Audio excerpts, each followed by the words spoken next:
Ibabalik po ang DIYOS at Bayan sa ating paksang balik tanaw sa 2016, pagtanaw sa 2017. Joke na po tayo ng time. Ano? Bago natin, meron po kayong sasabihin paliwanag, Secretary Almonte, pwedeng i-summarize lang po ninyo, ano ang score ng peace talks ng Duterte Administration vis-a-vis MNLF and MILF?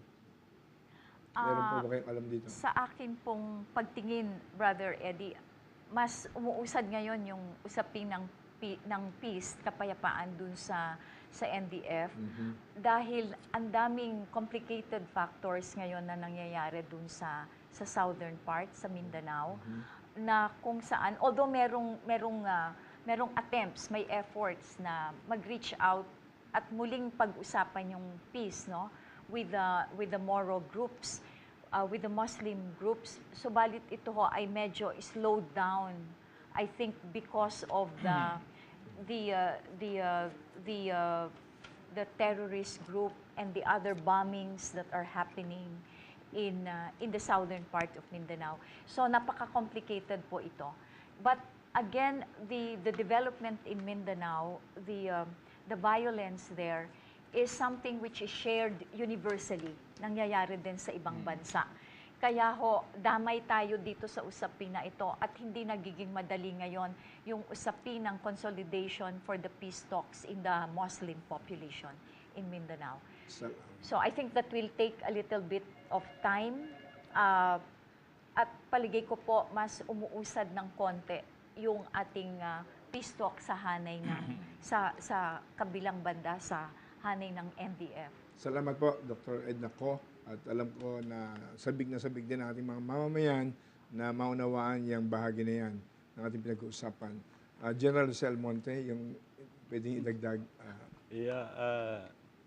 But Eddie, medyo maba, but I'll try to compress it in 1 minute. Sige ho, even more. I think the point is this. Our leadership should understand not just the present situation in the world, but the changing situation. Let us look at the politics in America today. President Trump has been elected because of a seismic change that is happening in the world today, which is also expressed in terms of Brexit, expressed in terms of the rightist parties in France, in Germany, for that matter, in the entire European continent. Now, we have to understand this to be able to really appreciate what is happening, how we relate with America, with China, and with Russia. Now, just a specific example, for instance, because the concern that we have is the way President Duterte is handling the PCA. Is that is, I think, what you were trying to explain. And the danger, as I said earlier, is that if we do not use this properly, we may lose world opinion. It may lose its spirit, its luster, and we are left back to zero. And we will be really at the mercy of anybody, including China. Oh, yes. So we have to understand, for instance, when the PCA ruling was issued, July 12, what happened? The Secretary Kerry came to Manila and asked President Duterte to act with restraint. And this was expressed also to the other claimants like Malaysia and Vietnam. In fact, including Indonesia. So so President Duterte, even if there is a general feeling and we have no capacity that he should be more aggressive, he is restrained. I'm not trying to defend President Duterte, but I'm just trying to explain a situation. Now, he is now playing a kind of, I'll not call it a game, an exercise. That's really very difficult because, changing relationship is an art. And he's doing it probably in a manner that everybody doesn't seem to agree, having new friends at the expense of old friends. And that's against the principle of being friend of everybody. In fact, you should bring your enemy closer to you, etc. Medyo closing words po tayo, no? Pwede, Al, closing words mo. Kung ano Well, masasabi mo sa- maikli lang, Brother Ed, I'd like to quote the Bible, Romans 8:28. All things work together for good to them who love the Lord and who are called according to His purpose. Ito ay para sa mga taong katulad ko, na minsan ay may mga negatibong pumapasok sa kaisipan. Ano man ang mga bagay na nakikita nating negatibo, naniniwala akong may magandang balak, may magandang plano ang Panginoon Diyos. Well, amen to that. All things work together for good. Salamat Amen. po, Al Pedroche, ang editor-in-chief ng Filipino Star ngayon. Ang huling panalita po ni Dr. Edna Co, baka ho pwedeng isarma nyo ng konti, kasi marami ho tayong dinatalakay rito eh. Marami ho rito palang mga kone. Isa ho rito yung ipagpapaliban ng US-led Millennium Challenge Corp, yung $433 million funding grant to the Philippines over concerns around rule of law and civil liberties under Duterte's administration. Well, anyway ho, whatever your closing remarks po, please. Actually, ang closing remarks ko po ay may kinalaman din dun sa usapin ng concerns ng Millennium Challenge. Because I think as a Filipino people, no, ang nakikita po natin sa ngayon ay, on the one hand, tama po yon. Ang bilis ho ng takbo ng pagbabago at we are riding into the surge, no, yung change. That's why every Filipino is excited about the change that the present administration is leading or spearheading. Pero yung change po na ito ay napaka-komplikado. And it can also be deceiving, no? May dalawang mukha lagi.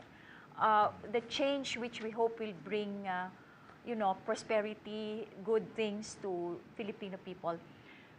Subalit, meron din po siyang phase na kung saan merong threat because the change that we see can be, what we see all over the world now is a descent from the liberal principles that we have, as a Filipino, been used to embrace, no? Basically, we are a democracy-loving people. We want to see freedom.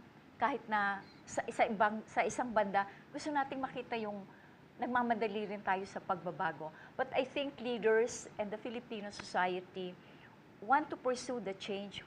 We will support the change. That's our optimism. But the caution is still there for us to take caution because we want to see fairness. We want to listen to other people. The change cannot be brought about by only one person. We have to listen to the sentiments of many people as well. Kasi ito po, yung tradisyon ng demokrasya, ito yung tradisyon ng freedom na matagal na nating na-embrace.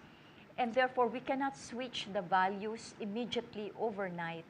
At mahirap po itong tanggalin.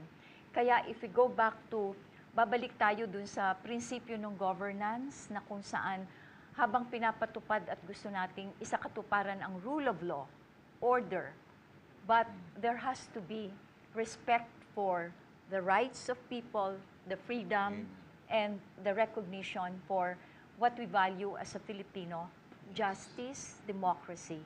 And we want to embrace both of this. So ito po, paligay ko, magiging importante pa rin yung tinutulak ng Millennium Challenge at sana ang ating Pangulo ay makita rin yung balancing. At yung balancing is still important. So we hope for a big change, but we also want to have respect for the values that we have as a people. Well noted po, Dr. Edna Co. Secretary Sel Monte, kung kayo po'y matanong ng taong bayan, anong inyong unsolicited advice sa ating Pangulo na alam ko naman na all out na naging suporta ni FBR and JTA cannot be separated. Well, Brother Eddie, let me just conclude based on my last statement.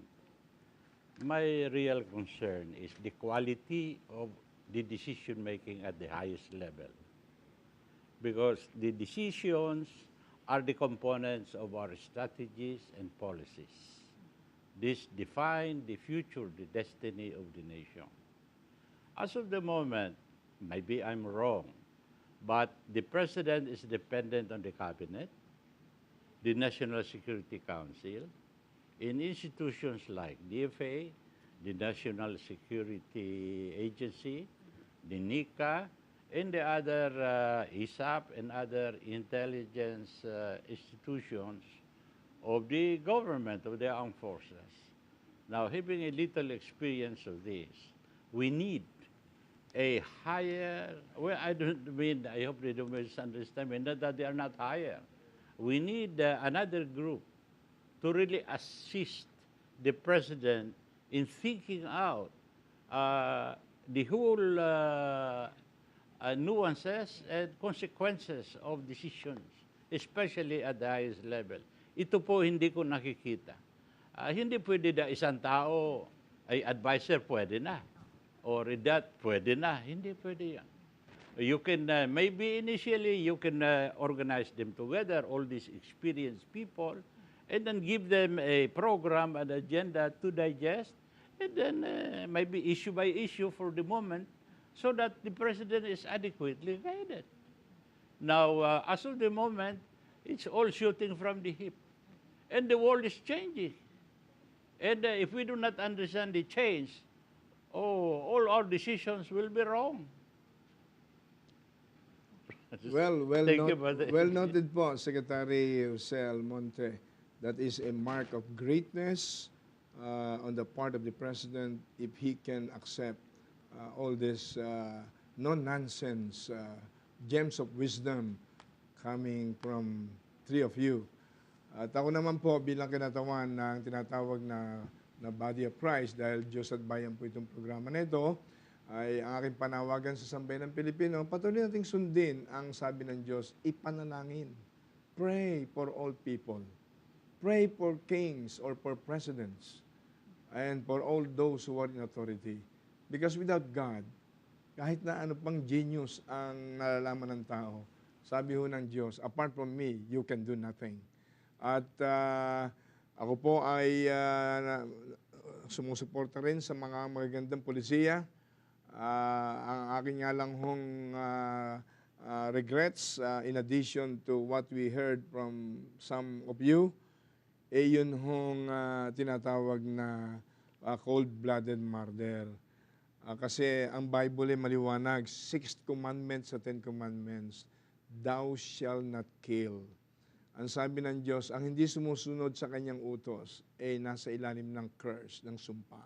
Thou shall not kill. At sinabi ron sa Revelation 21 verse 8, murderers and liars will not be accepted in the kingdom of heaven. Yun ho'y paalala ko lang sa lahat ng law enforcers. At ang last po na paalala ko from the Word of God, kailangan ho talaga yung genuine wisdom eh. Ang sabi ng Bible sa Proverbs 9 verse 10, the fear of God, the fear of the Lord is the beginning of wisdom. At yung wisdom po na yon ay manonurture, manonorish doon sa sinatawag na collective wisdom of the Filipino people under the guidance of God Himself. Maraming salamat po sa inyong pagsama, mga kaibigan, sa gabing ito. Ito po si Brother Eddie Villanueva. Patuloy lamang kayong tumutok dito sa programang patuloy na naninindigan sa katotohanan, katarungan at katwiran. Diyos at Bayan. God bless you all and God bless the Philippines.